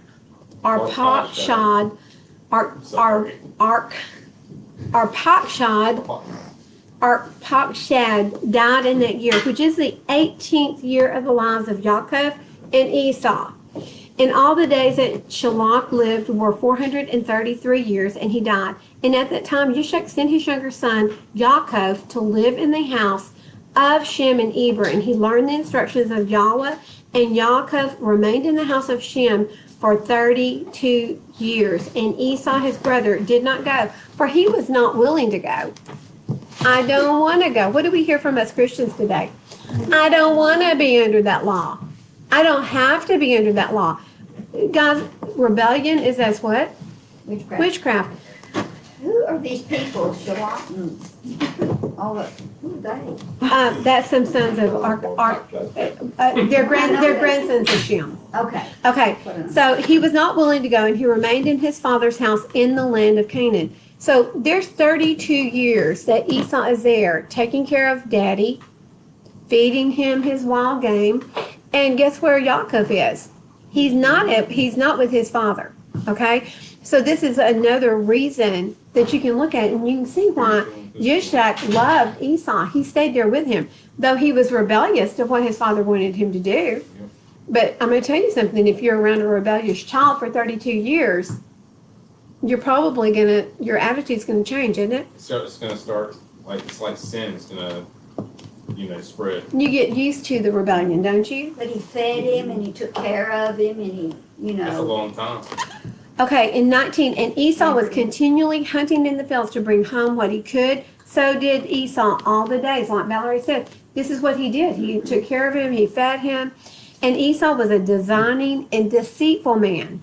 Okay, here you see this, the physical. He was taking care of Isaac's physical needs while Yes. Yaakov was up getting spiritually so he could take care of the spiritual. So that he could take care of the future seeds of everyone. Yeah. I mean, and push forth what Abraham wanted.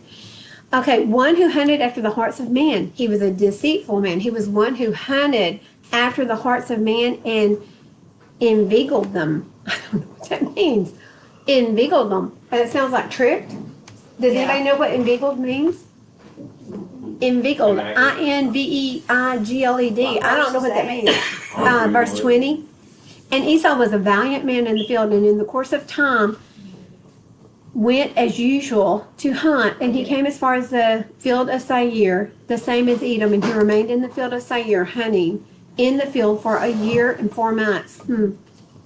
This is where he brought home his new wives. Yes, ma'am. Unveiled. Persuade. Persuade, unveiled. Like that's not. What does that mean? Oh, sorry. Gain interest by persuading with deception or flattery. So he was It's deceptive. like, to me, it sounds like to put a veil over, like to trick her. To hide and trick and deceive. I like that word deceitful. Okay, and it came to pass in those days in the 24 and 10th year of the life of Yishak, that is in the 50th year of the life of Yaakov. In that year died Shem, the son of Noach, and Shem was 600 years old at his death. And when Shem died, Yaakov returned to his father to Hebron, which is in the land of Canaan. Now, when he returned at the age of 50, he also went back after he and his mom received the blessing. Once he received the blessing, if you'll turn over to chapter 29, verse 20. So it was after he was 50 years old that he received the blessing. He received the blessing after Yom. That's a good point, Valerie. It is. He was 50 years old when he received that blessing. Actually, he was 50 years old when he came back home. Yeah, so it's after that. And at the end of 14 years, in verse 20, at the end of 14 years of Yaakov's residing in the house of Eber,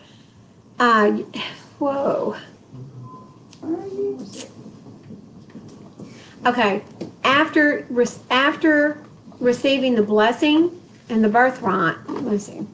29:10. Yeah, let's go to 10. And Esau said, "Is he not rightly called Yaakov? For he has supplanted me twice." Supplanter? Yaakov.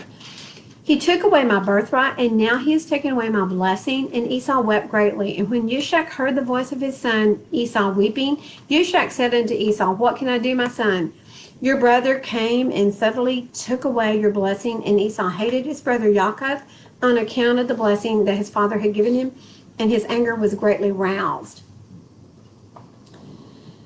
So when Yaakov was 63, down in the middle of verse 11, Yaakov was 63 years old when he went forth from the land of Canaan from Hebron, and he was concealed in Eber's house for 14 years on account of his brother Esau.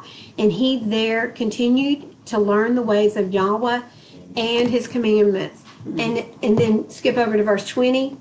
And at the end of the 14 years, at Yaakov's residing in the house of Eber, Yaakov desired to see his father and his mother, and Yaakov came home to the house of his father and mother to Hebron. And Esau had lived in those days, and Esau had in those days forgotten what Yaakov had done to him, in having taken the blessing from him in those days. And when Esau saw Yaakov coming to his father and mother, he remembered, what Yaakov had done to him, and he was greatly incensed against him, and he sought to slay him. So this is at the point where already we know that Esau's gone out. He's hunted for a year and 4 months. He found 2 wives. They were Canaanite women. He brought them home. Does Rivka love them? She's like, oi, these women are going to be the end of me. And that's the other thing, the Canaanite women that Esau married. If you go to Mark, you can kind of take a little road trip. Absolutely. Go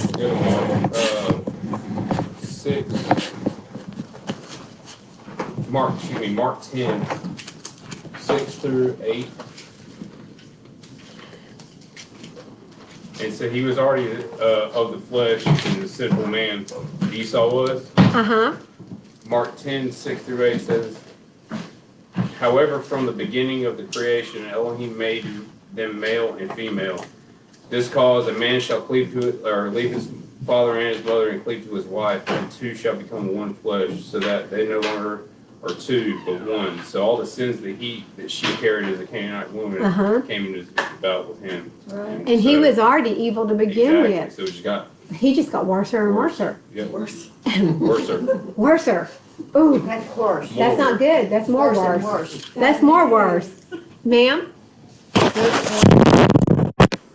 That, okay, literally makes me think of matrilineal, what you just read.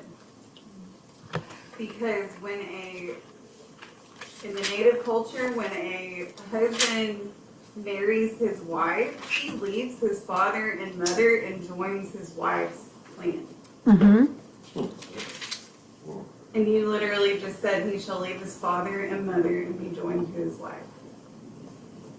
Well, they both leave their father and mother, and they're joined together. Uh-huh. Yep. So they both leave home, and they're joined together. If you look at Genesis 24, we're in the scriptures, and we're looking at verse 3 through 4. Genesis 24. And you don't really have to go there. I'll read it to you really quick. It says, so that I make you swear by Yahweh. And this is Abraham, and he is talking to Eleazar. So that I make you swear by Yahweh, the Elohim of the heavens and the Elohim of the earth, that you do not take a wife for my son from the daughters of the Canaanites, among whom I dwell, but go to my land and to my relatives and take a wife for my son Yishak. Now, Yishak was the Akiva. He was the sacrifice, right? So he was not supposed to leave the land anyway, and he never did. Even during the famine, he did not leave. He stayed there. So Eleazar went to the land of Padam Haram, and he brought back Rivka, right? Okay. So these women were raised up in the midst of Laban, or whatever his name is, and their destructive ways. Who was? No. Rachel, or Rebecca and Rachel? Yeah. Leah? Leah. Yes. Like these women were raised around and then still came out as Okay, but who is Laban?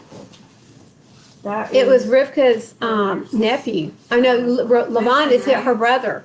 Yeah, It's her brother. And he's the son of the Okay, but you've got, I don't think that he was evil to them. Right. He was probably deceptive in business. I was just thinking about him and then all the other men that were even saying mean things to Rivka before she left. And then Yaakov going back and spending that time there. I'm just looking at maybe the turmoil that they had to deal with, yet they still came out righteous. Yah had his hands on them. I believe he had his hands That's what I meant by protecting that. them. Like, Yes. for, Rivka and Rachel to be constantly in. It's almost And like Leah. us. We as women, we can be in this world and be around it, but we don't have to. You get be a to part of it. choose. Yes. And guys, Yah loves his creation so much, he always allows us choice. We get to choose. Do you want to live? And this is exactly what Moshe said before them in Deuteronomy 30. I said before you today, life and death. Choose life and live. This is what Yah wants. He wants us to choose life and live. But And that's in order, eternally. and that's eternal. That's the eternal life. But if you're going to choose life and live, you have got to be guarding and doing His commands. Nothing has changed. I mean, I still will challenge anyone to go through the whole New Testament, which was not written for 150 years after Yeshua's death. It did not come to be for 150 years. Go through the whole thing and don't read Paul's writings because you don't know who he is. If you don't know who Paul is, don't read his writings. Don't take what he's saying about the law because you don't understand who he is. He's a rabbi. He's talking about the Talmud, which he was raised up under Hillel, right? Hillel's grandson, Gamaliel. How did Okay. Abraham get to the promised land? How did Abraham? Uh-huh. He had to walk there. Yes. He had to do something to get to the promised land. Uh-huh. Well, that's the same way with us. Yahusha is the way we get in, but how are we going to get to that point? We've got to do something. We've got to obey the Torah and do these things that it says to do. That's the way the Torah tells us how to live, Yes. how to get to the promised land. Mm-hmm. So, it's not just, hey, I'm going to be there because I've accepted Yahusha. He says, Well, you've got to have both. I mean, We that's look what at I'm the saying. I've got to have Mitzrayim him to get in. coming out of Egypt. Promised land is just right Yes. there. uh-huh. But to get to it, they had to go back to the wilderness 40 years. I mean, But listen, what did they do on Mount Sinai? As soon as he gave them the commandments, what did they do? Let's go build a golden calf. And let's not just build a golden calf. And what did Abraham tell Abraham? What did they do to you? He said, hey, You're gonna wake I up just with threw me. some gold in there and whoa, out pops this golden calf, which is what they were doing. Go ahead, Whit. Not easy. In 1 Kings 12. In 1 Kings 12. Out popped this golden calf and we just decided we would just use him in place of you, And y'all. what they were doing during that. I mean, Yeah. that was abominable. This might be a silly question. I Never. love silly They questions. got that idea out of Egypt. Yeah, well, that they had the calf god there.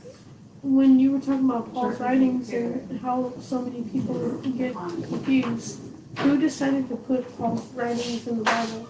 They were supposed to be in there. He was like a 13th apostle. But, I mean, Yahweh used Paul. What did he love about Shaul? He was zealous. He was, and listen, he was zealous before he even knew who Yahusha was. He was zealous for the word. And this is why everything that you see, if you know who, okay, so what I was telling everybody earlier, thank you, you're trying to get me back on track, Grant, you're so sly. Guys, read through the whole New Testament and find one place where it says that the commandments have been done away with. One place. I dare you to find one place. And then go and do a study on who Gamaliel was. He was the grandson of Hillel. And do a study on who Paul, Shaul, was. Well, everything's Where backed can up we with study scripture. these things? It's, I ma'am, was gonna ask you, where can we study that? you can go back through the history. You can go to Josephus's writings. You can go through, look up a rabbi because he went to school to become a rabbi. He graduated as a rabbi. And if you go through Romans and Galatians, who did he contact before he went to the cities? He sent letters. These letters went to the synagogues, to the temples. They went to the other rabbis. And he was speaking to us. Well, he was speaking to them, but he was trying to let them know that there was the belief and then the walking it out too. Yes, He there's was the- trying to warn. There's the Torah. There's the Do that. walking, talking, living, breathing Torah, which was Yahusha. And then there was a written Torah, the commandments. He's both. You can't separate. He was in the beginning. John, his very best friend, tells us, in the beginning was the Word. Who's the Word? Yeah. What? He was in the beginning? And who was there throughout the Old Testament? Yahusha. Yahusha. It was, the word was throughout the Old Testament. You're not gonna find Yahweh there. He can't look upon sin after. He said, son, look at what we created and look how they've fallen. They're all yours now.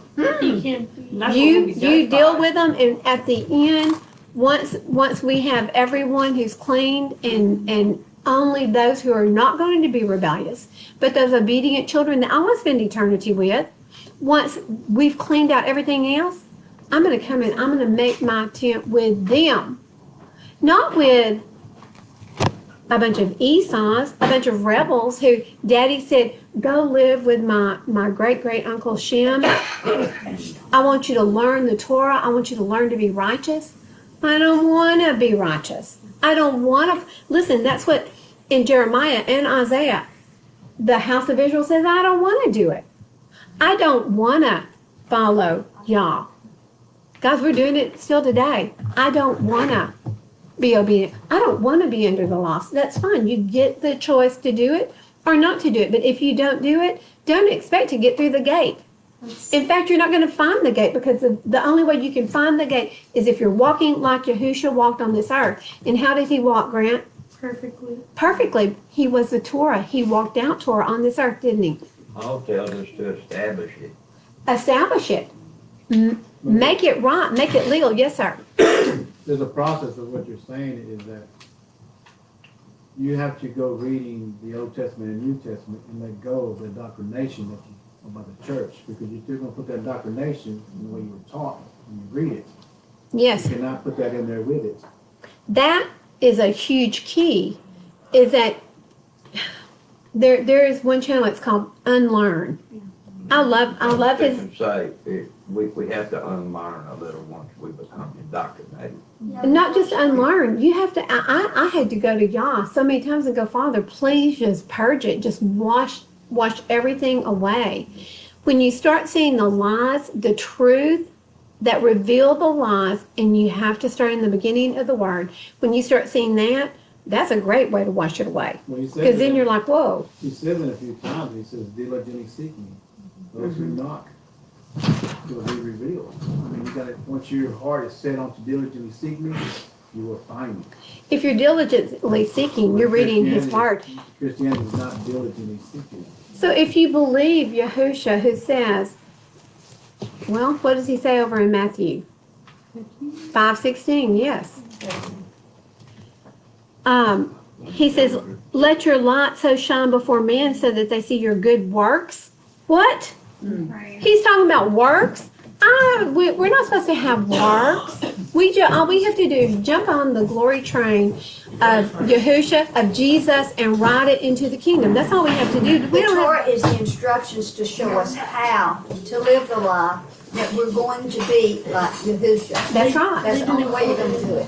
For no reason. Tell me what? They didn't put the Torah in there for no reason. That's right. The whole front of the book they want to rip out and throw it into the fire, and let's warm ourselves by it while we read the Gospels, and then let's twist the Gospels while no, they're not even reading the Gospels, because listen to this. He says, so that they can see your good works and praise your Father who is in the heavens, because your good works are a reflection of Yah, are they not? Do not think that I came to destroy the Torah or the prophets. I did not come to destroy, but to complete, to fulfill them. This is how you walk this out, I'm not sure. just like I did. I'm not sure if it's either Paul or Peter, but they say that Yeshua has a purpose for everything. Yahweh has purpose for every living person on this earth. Choose his path. Don't go to the right or to the left. Right? Do what? The path is easy. It is a very, wow. What did It he is say? so narrow that not even two people can walk on it. But he said, I did not come to destroy the Torah or the prophets. I did not come to destroy, but to complete. For truly, oh wait, guys, listen. Daddy, I know you told me to carry out the trash, but I did that last week. I completed that last week. I don't have to do it again today, right? Listen, if we're expected to be obedient to our earthly father, why would you think that the one who created our earthly father just, hey, don't worry about all the rules I've given you. I gave them to you to protect you, to bless you, and to guide you back to the kingdom, back to the garden. Earlier you kept saying, I don't want to do this, or I don't want to, that's such a small word, but if we remove I out of the equation and we just let him, it's just, like Valerie was talking about earlier, we don't understand it, and it seems foreign to us and odd Yes. to us the way he does things, because it's not how we would do it. No. And I think as humans, we have such a problem, I have such a problem with I. Yes. I get offended, I have preferences, I have likes and dislikes. Yes. And that's a difficult thing if there's too much self. And I think that was That's right. one other thing that he was talking about, that there's too much love of self and that, Yeah. you know, that's probably why He loved the food in his he tummy. loved the meat, and it kind of blinded him from seeing all the good that Yaakov was doing. I love Esau because he's bringing me this meat that my being loves. you And know. he's been through this whole time. Yeah. He was there 46 years that Yaakov was not. Guys, if we remove the I or the me out of everything, can you even be offended? If you get yourself out of the way, we're not that important. If someone says something to you, how often is it that we look around and people are offended? And I usually am like, I don't even know what I did to offend them. I can't be told anything, because I'm just like, Yes, You know. the same way. I'm I trying get to. defensive a little bit. You get defensive? Sometimes. Oh, I get defensive about It, everything. give yourself another 30 years and you won't. Because 30 we're not that important. I'm going to tell you something. I'm not that important. He's that important. I would get offended if you're talking about my father. I'm probably going to get We're offended. nothing in this world. We're nothing. We realize we are servants. We're a clay pot. That's all we are. Abba Yah has created us, and he can use some of us better than he can use others of us. I heard somebody say molding. You gotta remember, even back, all through our lives, even all during the hard times and stuff, he's still plowing that ground in front of us That's right. so that we can be ready for this stuff later Exactly. on. And he did the same thing for Paul, which was Saul. Saul saw Stephen stoning, Oh, yeah. and that was He held such his an coat, didn't amazing point in his life. He was plowing that ground even before he struck his side. That's true. He was plowing that ground for Saul, which became Paul. Mm-hmm. For him to be who he was. Mhm. It took all of that. Wow. He's plowing our ground all the time. Yeah. Christianity got that big thing about love. If we let him love. plow. Yeah. And I came across that verse, I've been looking for a few months. On Romans 10:13. Love does no evil to neighbor, therefore love is the completion of the Torah. Oh, whoa. Yeah, that's one of my favorite verses. Love is the completion of the Torah. Well, Yahushua tells us that. He said, love Yah with all your heart, love your neighbor as yourself. All the rest of the commandments hang on these. That sums up the whole reason that we walk out Torah. And there goes that thing about love, it's the completion. So that goes your love, Christianity is love. Oh, I see what you're saying. The complete. So love's done away with. Love makes it complete. Well, if we're loving our Creator, if we're loving Yahweh, like love Yahweh, You're doing the love instructions, your love neighbor as yeah. yourself. If we're doing that type of love, we're doing Torah. You're in. That is so true. And how many times when he mentions Torah is love correlated with Torah? I mean, almost everywhere you hear it, it's in the same vicinity. It's in Yes. the same verse almost. Val, you have something. I just want to read the next sentence. I'm sorry. I know it's. Go ahead because are you in Matthew? I'm still in Romans 13. Let me get back over there. Wrong one. That's just. I mean, I don't know. That was. Just, Okay, go ahead. And do this. Okay, love does no evil to a neighbor. Therefore, love is the completion of the Torah. And do this knowing the time that it is already the hour for us to wake up from sleep. For now, our deliverance is nearer than we did believe. When we Are did you- believe. Are you what part of the woke crowd? Listen, okay, I got tricked into that last night. No, I'm gonna tell you something. If you're in this room, you're part of the woke crowd. Told you I was And woke. do not let the enemy steal that woke word away from you. They already tried to steal the rainbow. Y'all created that rainbow. It doesn't, They're turning it into evil. they tried to turn it into something filthy. They can't steal something that ain't theirs. That's right. They're trying to. We're So, going British. They just say, imitate. yeah, I think. Well, there's always that day and night, light and dark, good and evil, and everything. Sorry, Brady, I didn't mean to start talking at the same time. Go ahead, Brady. I do not want to go British. I don't want to go British. Oh, wait. Hello, Vicky. I know. 1 John 4:8 says, 1 John 4:8. the one who does not love does not know Elohim, for Elohim is love. What is that, John? 1 John 4:8. Hey, We're all like jamming in. Yeah. So love is doing Torah. If you don't read that again, Valerie. I was Okay, I'm into gonna the read- jam song back there. I'm going to start with 7. Beloved ones, let us love one another because love is of Elohim. And everyone who loves has been born of Elohim and knows Elohim. The one who does not love does not know Elohim. Bless you. For Elohim is love. By this, the love of Elohim was manifested in us, that Elohim has sent his only brought forth Son into the world in order that we might live through him. In this is love. Not that we loved Elohim, but that he loved us and sent his Son to be an anointing offering for our sins. So he So- is love. Okay, so Dennis, I haven't finished my Matthew 5 verses, but what does the Torah do? It blesses us. When you read Deuteronomy 28, the blessings, Mm-hmm. you see that. It keeps us safe, it protects us. Mm-hmm. We're under his wing when we're walking in Torah. And it is it's the vehicle that transforms us into the likeness of our Savior. So it would be like the Save covered us. pathway to the kingdom door.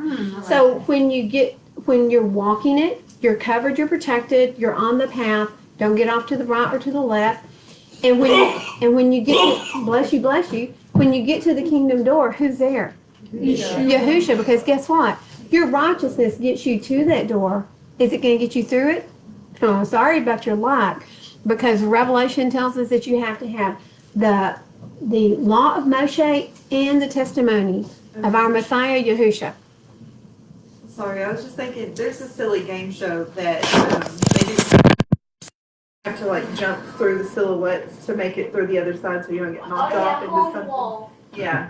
Okay. And when I'm thinking about how you have to look like Yosha, you have to like fit through the silhouette Oh, wow. to get, like you have to, I don't Yes. know, I think, and it makes me laugh. No, Listen, when you get to the kingdom door, he's going to look at you. If you're walking like him, if you're talking like him, if you're looking like him, if you smell like him spiritually, he's going to say, hey, come on in. But go ahead. So it reminds me of that parable that he gave where it said they invited all these people and it said the wedding hall was Yes. filled and he asked the guy, he's like, how did you get in here not having a garment on? Whoa, what's the garment? Priestly garment. The priestly garment, the Torah. Or garments? Love. Probably love. That's Love. what the clothes are. That's what the powerful garments actually are, is the Torah. Ooh. I don't think that Nimrod could wear the Torah. Okay. Sorry. Blown out. Okay, I'm going to finish 5 real quick. Okay, you got 5. 3 minutes. Hey. For truly I say to you, till heaven and earth pass away, not Right. one. Matthew 5. Matthew 5:18.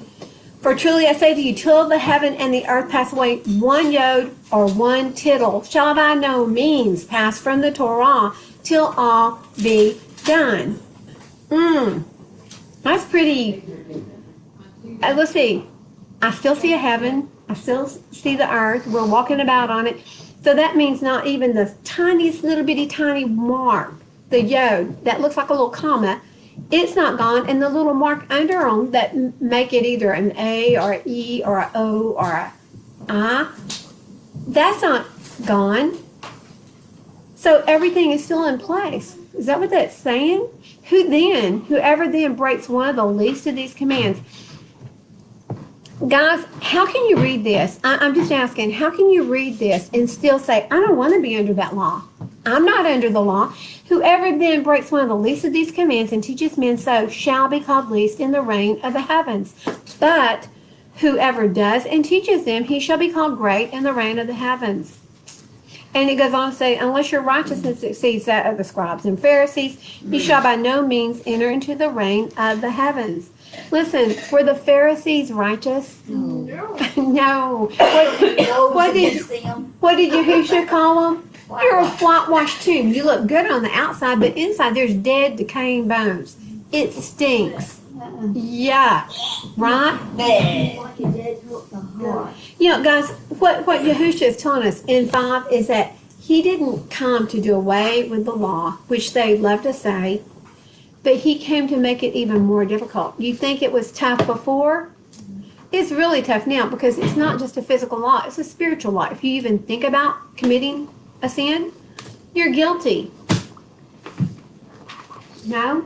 No, I forgot what I was gonna say. No, you can take that I was fixing another to say step further and say that it's spiritually written on our heart, because when we think Wow. of sinning, when we think of committing murder or adultery, Coming from here. it's, back then it was, you do this, you know, the priest try to make atonement for you, but your sin, they weren't forgiven. They just made atonement for them. Well, and you had to make the sacrifice. You had to carry the sacrifice to them for them to make the atonement for you. But it was temporary. It was the blood of bulls and animals. But it had to be perfect, the sacrifice Had to you be took. perfect. And that's us today. Our sacrifices have to come from a pure heart for him to accept it. So guys, listen. I'm going to read this verse, I think. 27:46. Of what? I'm in the scriptures. Genesis? I'm in Genesis 27, verse 46. Okay. Y'all got to follow along. Y'all are going to have to step the pace up Well, a I'm little gonna bit. make you tell me where. And Rivkah said to Yishak, I am disgusted with my life because of the daughters of Heth. If Yaakov takes a wife from the daughters of Heth, like these who are the daughters of the land, what is my life to me? I don't care to live anymore if my son Yaakov brings home a Canaanite wife. That's what she's saying. I'm done. I don't want any more of these rude, lazy, hateful women. I'm just kind of ad-libbing there.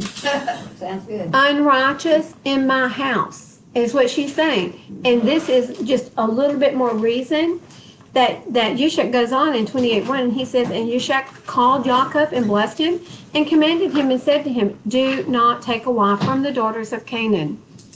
Same thing that his dad told Eleazar, do not let him marry any of the daughters from Canaan. And in Deuteronomy 7:3 it says, do not intermarry with the people of the land. How many times does he have to say it? Hello. Don't go into other cultures. Guys, we have to be what? Equally yoked, right? Very much. Don't be unevenly yoked. That's 2 Corinthians 6:4. We have to be equally yoked, and if you're not, it can lead for a very sad life. Yes, ma'am. A very lonely life. She called me Bam. That's cute. Huh? Full of evil and fighting and hurt feelings. And you'll come up here and sit by me? You're not no. No, but he knows what we're talking about. So guys, listen. After living with Shem and Eber, and actually the last 14 years were just with Eber, Yaakov was what? Righteous. Listen, can you imagine spending that much time with someone so righteous Man. and just spending all your I would love to be there and just study. Can you even imagine? Not having to work, not having Whitney, not having sheep to go outside and feed and Don't worry. sheep. I said I could just stay home and study all day. I could too. Where's this land at? We're in Egypt right now, guys. Literally. Valerie in Babylon. I'm in Egypt. I'm tired of the Pharaoh and I'm tired of making the bricks. I'm ready for Moshe to come on and lead us back over to the promised land, right? But guys, that much time that Jishak spent with Shem and Eber, he was a righteous man, and we see that Esau said, what? Misty, what did Esau say? I don't want to go. I don't want to go and study. The choice. The choice. It's the I choice. made the choice not to go to learn the ways of God. That's right. And we still have to make that choice today. And we've got And a it's a lot more hard that choice. we could read, but It's we're a hard choice 30. this day and time. I have something written here, and I don't know when I wrote this, it must have been a while back, but, in Genesis 28, 14 and 15, when he's talking about the promise. it's- Genesis? Yes. Okay. I have the first mention of dispersion Ooh. in the promise. In 15, it says, and see, I am with you and shall guard you wherever you go and shall bring you back to this land. Ooh. For I'm not Wow, going that's to good. leave you until I have done what I have spoken to you. Isn't that interesting? And you know, I saw something else this morning while I was searching about the robes, the garments. But he was talking to Yehuda and the house of Israel way before there was a split. And I was like, whoa, wait just a minute. Yeah, before the split. That's like what we were talking about earlier, how it's so foreign to us what he's doing. Yeah. Like, Yes. what are you talking about? You know? He's already done it before we're. Yeah, Moses told them that they were about to pass over the Jordan and that they were gonna be scattered among the nations before they even passed over. He told them, like, y'all are. What he knew they were going. You're rebellious. Yeah. You're going to be rebellious. You're going to not be obedient. You're going to go in there. You're going to intermarry, and you're going to forget the festivals. And they did. Listen, they forgot the festivals. They got the. We don't even know how the calendar is actually designed. I mean, we really don't. New moon, full moon, end of the month. There is so much confusion in this that we don't know how anything's done because they forgot it all. Okay, huh? The priest done violence to my Torah. The priest did violence to the Torah. They trampled it. Guys, do y'all have anything else you want to talk about? I'm trying to hold my hands down. You can't do it. I want to ask you a question. Why did Yahweh bless Yishak? Was it because Yishak was such an amazing man? Right. Are you sure? He was willing to lay down his life. So you think he blessed Yishak because of Yishak's works? Because of his father. There you go. He blessed Yeah. Yishak because of Abraham. And guys, listen. I mean, he was following like his father was. I'm going to tell you something. Our righteousness is as dirty rags. Yeah. And this the food is smelling so good. So bye, guys. We're good. We gotta go. Guys, nothing else. No more information we want to share. Nothing. Okay. Yeah, you said good. Everybody's describing it. Valerie, you said such a beautiful prayer. Would you pray us out? Yes, ma'am, if you will. Oh, y'all, we just thank you so much for this beautiful time to come together and to study your word. We thank you so much for the depth that is in every single verse, that we can go deeper and deeper into you, because that's where you're calling us to find the truth, to find the meaning, to find what it is that we can apply to our lives so that we can know what the future holds and what it is you're asking us to do for you.